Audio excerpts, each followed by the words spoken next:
Wahakwasu, a bitter night, 12 degrees below zero. The young black president of Burkina Faso had just stepped off the military jet when something strange happened. Among the Russian escort team, three unfamiliar faces appeared. Suddenly, a voice burst through the earpiece, his female bodyguard shouting, "We have spies inside the Russian ranks."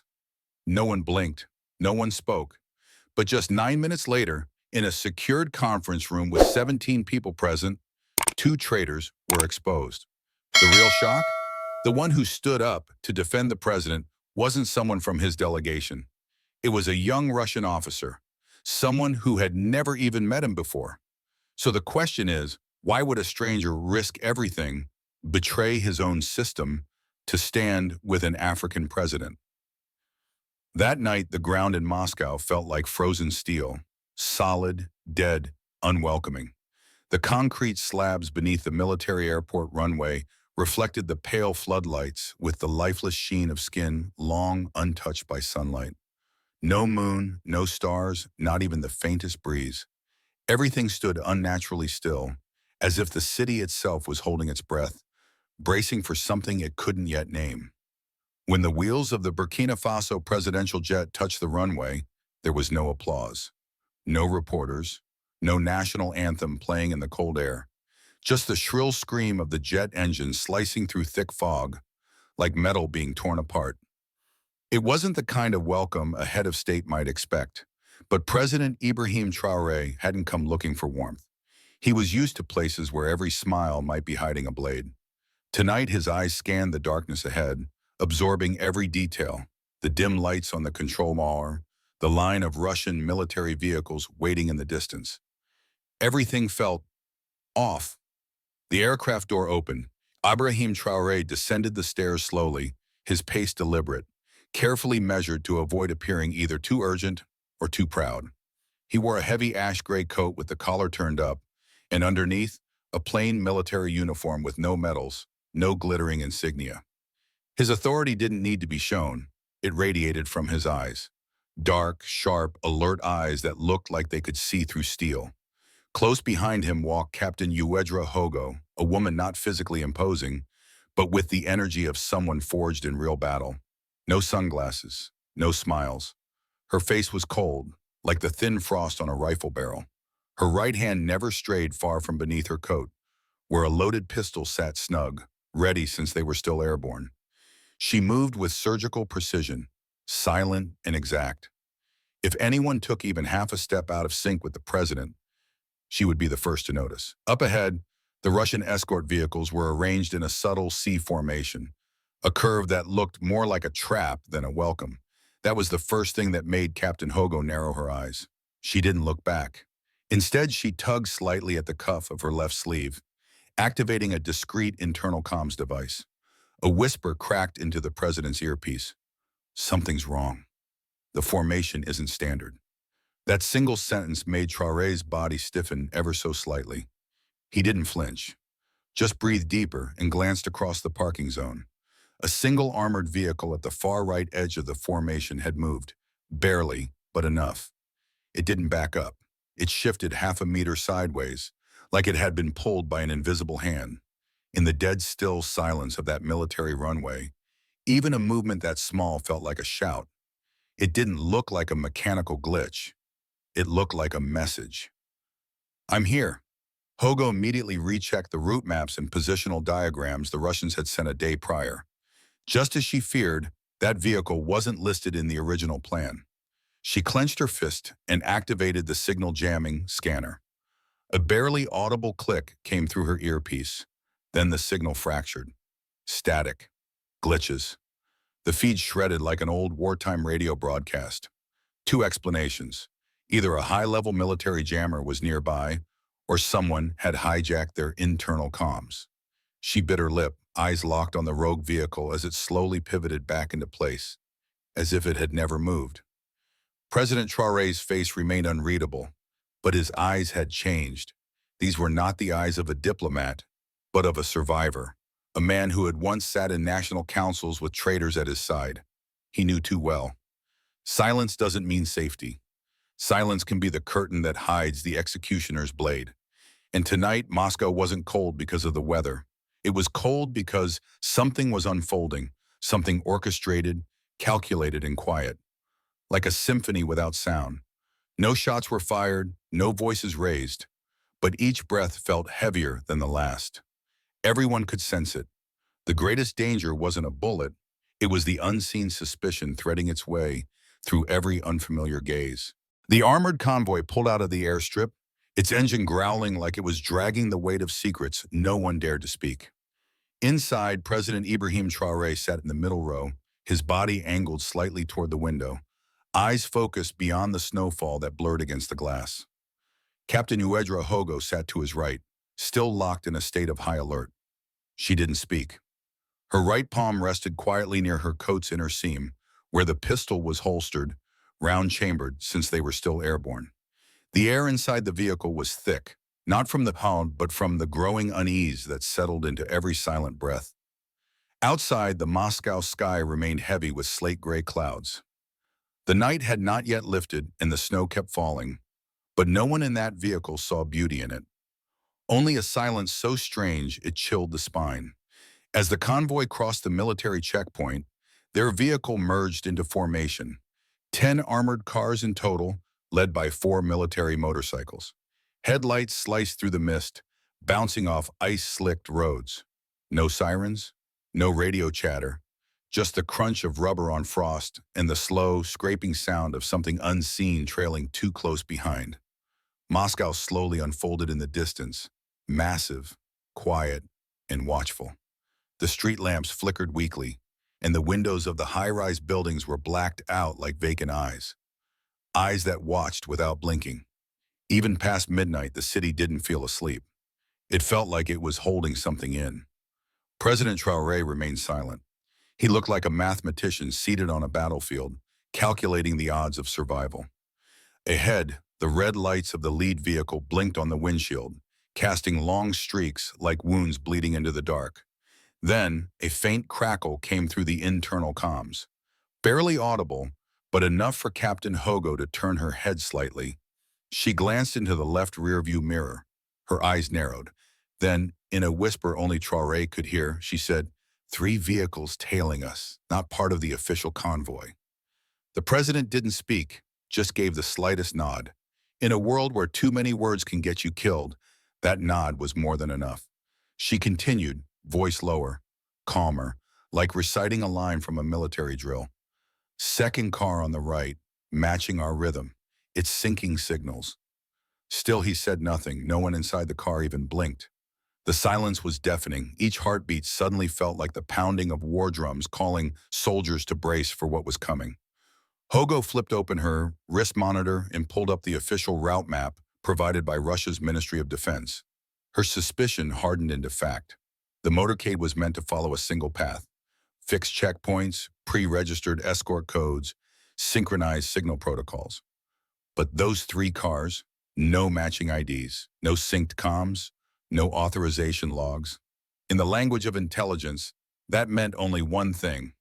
Someone was inside. Not a glitch, not a coincidence. A chessboard had already been set long before the plane touched Moscow's frozen earth. "I believe there are spies in the escort detail," Hogo said flatly. No longer a theory, a field-tested conclusion born from hundreds of hours in live ops. Traoré closed his eyes for a single second, a small ritual he used to calm his muscles in life-or-death situations. Then, opening them again, he looked out the window. At the corner of an empty street stood a lone man, still as stone. It was unclear whether he was a soldier, a civilian, or a watcher. But one thing was certain. He didn't move, not even as the convoy passed. A deliberate stillness. And that was the detail that told Traoré everything. Moscow wasn't asleep tonight. It was pretending to be, so it could watch better.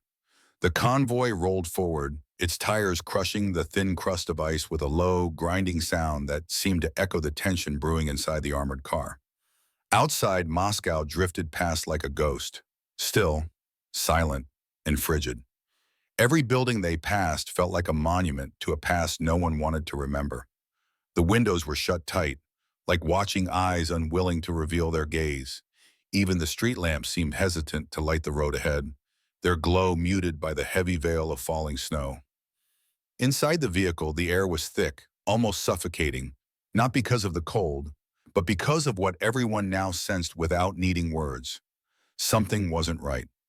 Captain Hogo remained focused, her eyes darting between the side mirrors and the reflective glare bouncing off nearby glass, each reflection a possible threat.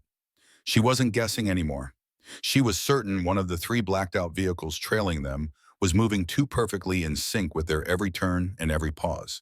It wasn't just escorting, it was tracking. She looked at President Traoré and their eyes locked for the briefest moment, just one breath. And in that instant, everything was communicated. There would be no sudden movements, no panicked decisions. From this point on, every action would be measured, precise, and necessary. One misstep, and they wouldn't have a second chance to correct it. Then it began, subtle at first, but undeniable. One of the middle vehicles in the convoy began to slow, prompting the others behind it to reduce speed as well. It wasn't a full stop, just enough to break the rhythm, enough to signal that whatever was supposed to happen next was already in motion. Within seconds, the entire motorcade came to a near standstill on a deserted street flanked by aging concrete buildings. Their facades were lifeless, their windows dark, giving the impression that the entire block had been abandoned or warned to stay out of sight. There were no pedestrians, no traffic, no city sounds, just the gentle hiss of snowfall and the low rumble of idling engines. In the center of that silence, something completely unexpected happened. From the third vehicle behind them, a young Russian officer emerged. He moved with urgency, but not fear. He was tall, thin, his pale skin nearly blending with the falling snow. He wore a perfectly buttoned uniform, and his military cap was pulled low over his brow. His hands were empty. No weapon, no aggression, just a straight-line walk toward the presidential vehicle. The entire street felt like it held its breath as he approached. Then, stopping just feet from the car, he lifted one hand in a formal salute and spoke clearly in English, his voice cutting through the winter air with startling precision. "Mr. President, I need to speak with you. Privately. Someone is planning to harm you." For half a second, no one inside the car moved. But in the very next instant, Captain Hogo was already in motion. Her side door flew open and she positioned herself directly between the president and the unknown soldier, her pistol drawn and aimed without hesitation. Her voice wasn't loud, but it carried the sharpness of ice. "Step away from the president." The barrel of her weapon pointed squarely at the officer's chest, her grip steady, her eyes locked. But the man didn't flinch. He raised both hands slowly, palms open, showing no intent to resist.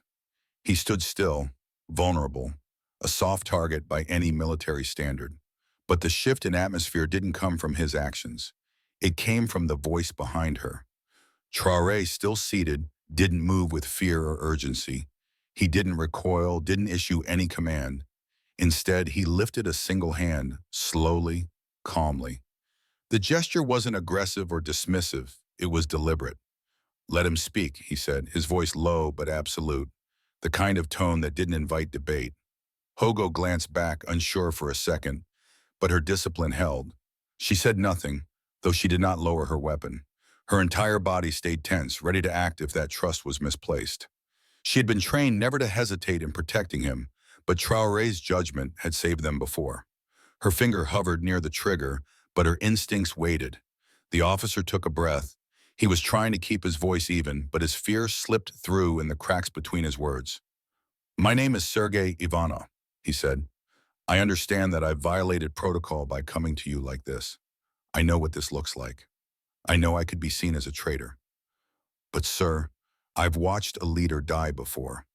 Not by an enemy, but by someone he trusted. Someone inside his own team. I can't let that happen again." He swallowed hard, his gaze steady, focused. "There's someone close to you, in your convoy. He's waiting on a silent order, and that order isn't Russian." No one said anything. Not Traoré, not Hogo, not the driver or the agents seated in the back. The silence that followed was heavier than before, thick with implications no one dared yet to voice. The snow continued to fall, flakes swirling in slow spirals under the street lamps. The buildings around them, though unchanged, now felt like silent witnesses to something they were not supposed to see. Hogo's pistol stayed raised, but even she no longer looked convinced that this man was the danger. There was something in his voice, an edge not of desperation, but of haunted experience, like someone who had already lived through the failure he was trying to prevent. And still, Traoré didn't blink. He stared at Sergei as if studying a piece of a much larger puzzle, one that had just started to take shape in front of him. He wasn't shaken. He wasn't angry. He looked aware, as though some suspicion he'd carried quietly was now stepping out of the shadows in human form. From the front of the convoy, a voice crackled over the radio, orders to resume movement. The engines growled to life again, lights flashing against the snow-coated asphalt. But something had changed, not in the route, not in the weather, in the people, in the way they looked at one another. Something had cracked Owen, a fragile, uneasy awareness that the real threat was no longer hypothetical. It was here, among them, and now it had a face. The building that hosted the diplomatic meeting sat at the very heart of Moscow, fortified with reinforced steel, soundproof to military standards, and guarded as tightly as a bunker during wartime. As the convoy pulled in, rows of armed guards stood shoulder to shoulder at the entrance, their faces blank, eyes forward. They didn't salute. They didn't bow. They simply watched, like living doors, built not only to protect, but to imprison whatever they deemed necessary. Ibrahim Traoré stepped into the main corridor with calm, deliberate steps. His posture was relaxed, but every movement carried the quiet weight of a man who had survived too many betrayals to ever be truly at ease. Behind him, Captain Hogo scanned everything, security cameras tucked in corners, the hallway lighting, even fresh footprints pressed into the tiled floor. Every irregularity was noted and filed away in her mind within seconds. When they reached the meeting chamber, two heavy steel doors slid open, unlocked with a triple sequence: magnetic card, biometric scan, and manual code. The sound of the final latch, one sharp mechanical click, was unmistakable. It sounded less like the beginning of a discussion and more like the locking of a prison cell. Once inside, the doors slammed shut behind them. There were no handles on the interior. They could only be opened from the outside. The room was lit by overhead panels casting a soft yellow glow, just enough to see the faces across the table, but not enough to read the truths hidden behind their eyes. Seated around the oval conference table were 16 individuals, each representing various sectors of the Russian military and government, exactly as per the pre-approved guest list. But Captain Hogo wasn't interested in the seats. She was studying the faces. She had memorized every expected attendee, their positions, and their roles. An exercise she completed in her mind in under 15 seconds. And that's all it took for her to realize something was wrong. There were 17 people in the room, not 15 as the Russian side had confirmed. At the far end of the table sat a man in civilian clothes, occupying a seat that was meant to be left empty for technical translation personnel. He wore no security badge, no insignia, and most telling of all, his eyes did not belong in this room. They weren't the eyes of a diplomat or a military officer. They were the eyes of someone observing, waiting, and potentially preparing to act. Hogo moved to stand directly behind Traoré, her gaze never leaving the unfamiliar man. Leaning in, she whispered into the president's ear with chilling precision. "Sir, we have two unauthorized individuals in the room. We're being boxed in." Traoré gave no visible reaction. He took his seat with quiet composure, as if the information had only confirmed something he already suspected. Panic had no place here. Not in a room sealed from the inside, surrounded by unknowns. This wasn't about right or wrong anymore. This was about who could maintain control the longest. The meeting began with polite formalities from the Russian side, empty diplomatic phrases wrapped in rigid protocol. "We are honored to welcome you to Moscow, Mr. President. Burkina Faso remains a key strategic partner in the new phase of global realignment." Traoré nodded, courteous, his hands resting on a closed dossier in front of him. But he wasn't listening to the speaker. He was watching the ones who weren't speaking. He tracked every twitch of a lip, every nervous tap of a fingertip against polished wood, every strained breath exhaled in the far right corner of the room. He was listening to what they weren't saying and reading what their bodies couldn't hide. Then the silence cracked. A man in a gray turtleneck sweater, arms crossed, leaning back in his chair, the one who didn't belong, spoke up. His voice wasn't loud, but it struck the room like a slap. "President Traoré," he said, "are you sure you even hold power back home anymore? Rumor has it your position is fragile, that your enemies are just waiting for you to turn your back so they can move." The room froze. The question wasn't listed in any agenda. It wasn't phrased like a question either. It was a calculated provocation, sharp, personal, and meant to destabilize more than just a conversation. Captain Hogo immediately shifted forward half a step, hand brushing the inside of her coat. Her instincts screamed, but the room said nothing. All eyes darted subtly around the table, especially the Russian officials, many of whom seemed to be watching too, not for the question, but for the answer. Traoré didn't answer right away. He calmly set down the pen in his hand, lifted his eyes, and met the man's gaze directly. Then, almost imperceptibly, he smiled. Not the kind of smile meant to disarm or charm, but the kind of smile that signaled total control. "My power doesn't come from a chair," he said, his voice even and steady. "It comes from my people. If a man stands firm in the hearts of millions who believe in him, then no throne and no army can unseat him." His reply wasn't defensive, it was strategic. A counterblow wrapped in grace but sharpened with confidence. No one clapped. No one echoed support. But the man who had spoken swallowed hard, his lips tightening as if trying to reel back the challenge he'd issued. There was nothing more to say, because the message was already clear. Traoré hadn't come here to seek favor. He came to hold position, and if necessary, to flip the entire table. The meeting continued, but the atmosphere in the room had changed completely. That provocative question, like a small, contained explosion, had ripped through the thin veil of diplomatic calm. Everyone could feel it. Beneath the polished speeches and rehearsed niceties, there was something else lurking. Suspicion, pressure, and a game of political chess being played by unseen hands. President Traoré remained seated, still listening, but his eyes were no longer fixed on the speakers. He was watching something no one else was watching: the silence, the tension, the unspoken. And then, with a subtle shift of his gaze, he noticed something chilling. Two people in the room hadn't said a word since the session began. Outside in the hallway, the shuffle of papers could still be heard behind the closed doors, but someone was approaching, quietly. It was Sergei, the young officer who once held an entire delegation in breathless suspense for 9 unforgettable minutes. But this time he didn't come empty-handed. Tucked tightly against his chest was a thick file wrapped in gray leather, stamped with a secure seal. The meeting room remained sealed, but a secondary hallway led to a small tech lounge checkpoint, where Captain Hogo had just stepped out for a routine security check. It was there Sergei waited for her. His voice was low, barely enough for her to hear. "I have proof. 2 people in that room. They're working for foreign interests. They're not here on behalf of Russia." Hogo froze. Her hand didn't go to her gun, but her eyes changed instantly, shifting from doubt to full alert. She glanced at the file, then stared deep into Sergei's eyes as if trying to scan his soul. "Why should I believe you?" she asked with zero hesitation. Sergei didn't flinch. His reply was firm. "Because I had the chance to harm the president, and I didn't.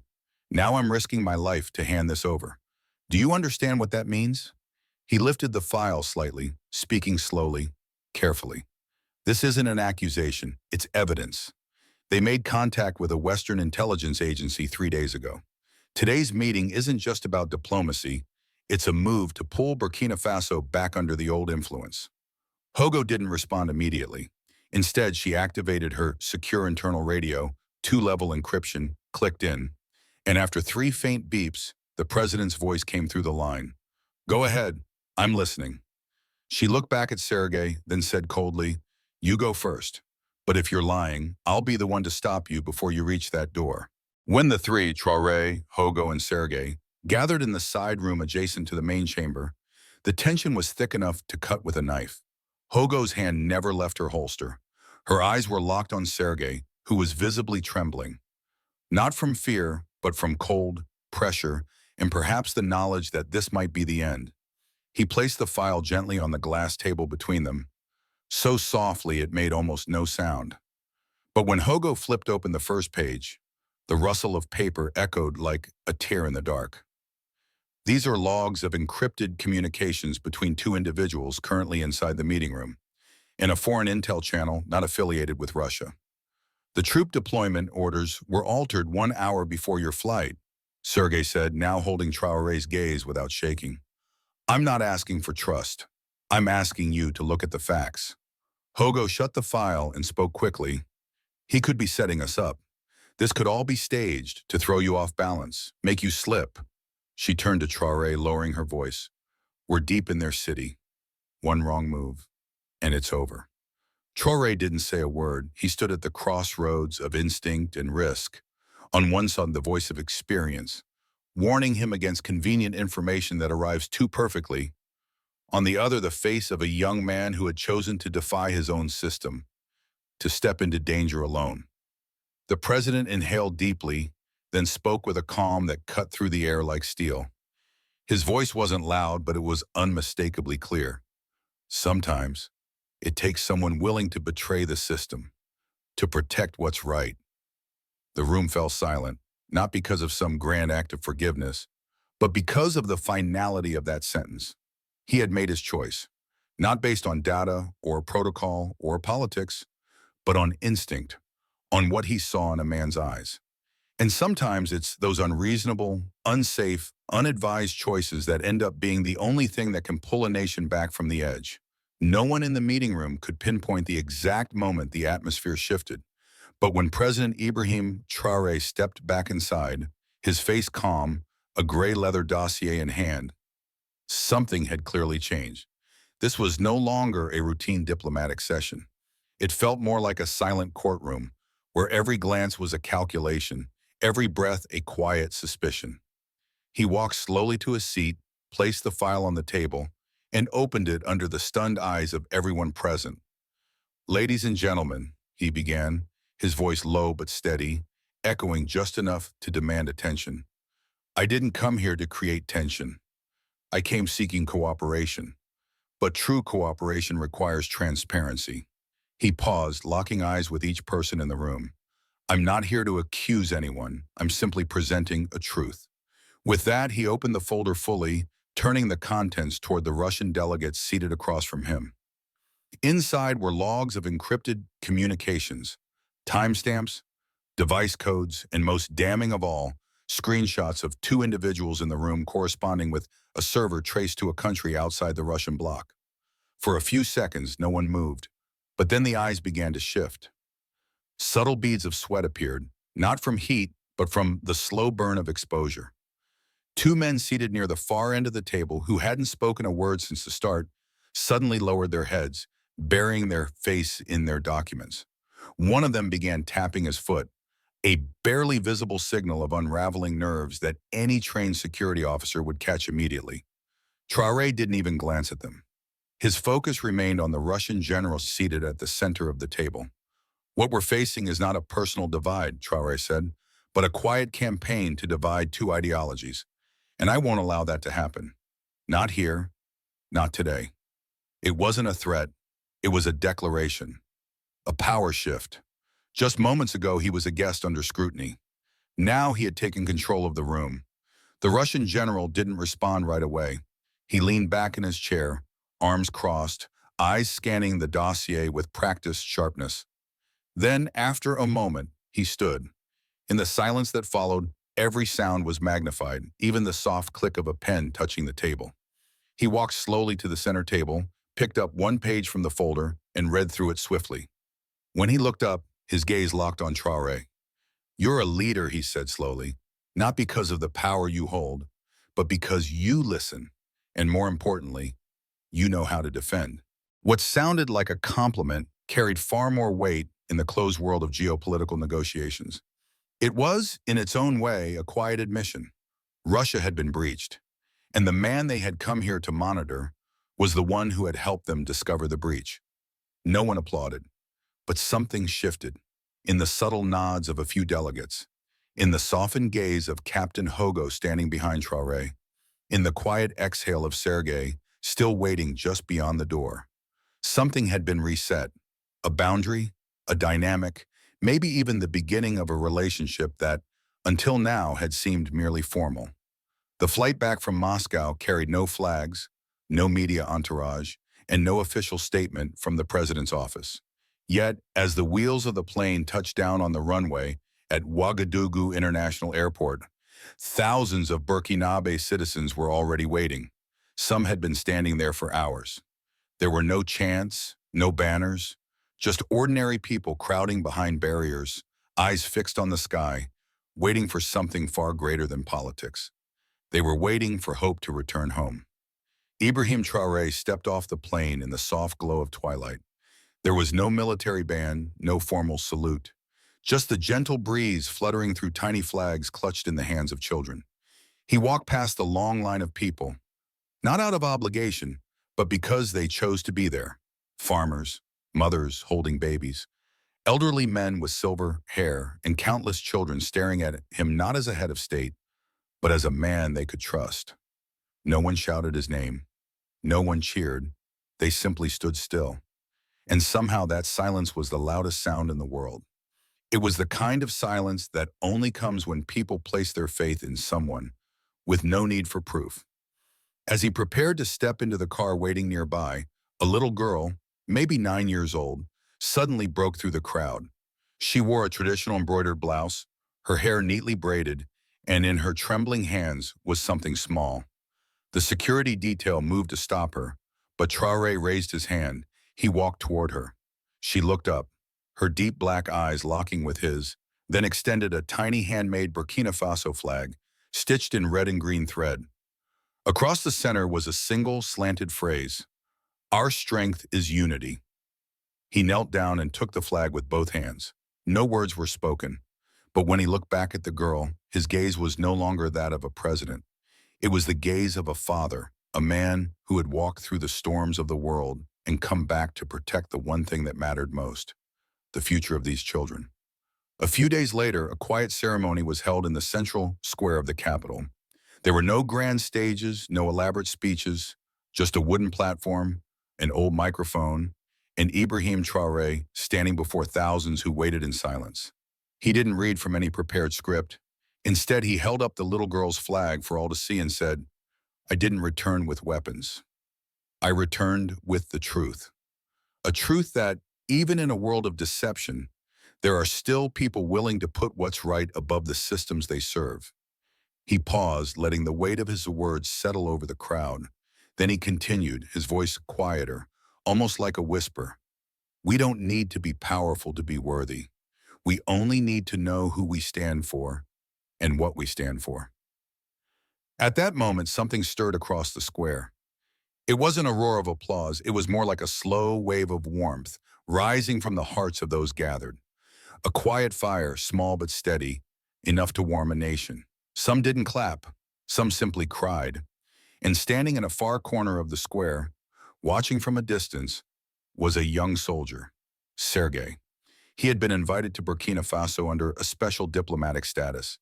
He wore no uniform, no insignia, but in his eyes, for the first time in years, there was peace. The kind of peace only a soldier finds after making the right decision. The story of the little flag spread across the country. People began stitching that phrase onto scarves, shirts, and hanging it above doorways. Not because it was a political slogan, but because it was a reminder that somewhere in this loud and dangerous world, there are still people willing to choose what's right, even if it means betraying an entire system to do so. If this touched your heart, even just a little, we ask for only one thing. Don't let it stop here. Subscribe to our channel for more real, soul-stirring stories that remind us of the power of compassion, dignity, and silent courage. And if you believe the world needs more leaders like Ibrahim Traoré, leave a comment below with just one word: hope. Let's flood the world with it. Disclaimer: this video is a transformative, creative retelling inspired by real humanitarian values and public leadership. It is intended for educational and emotional engagement under the principles of fair use.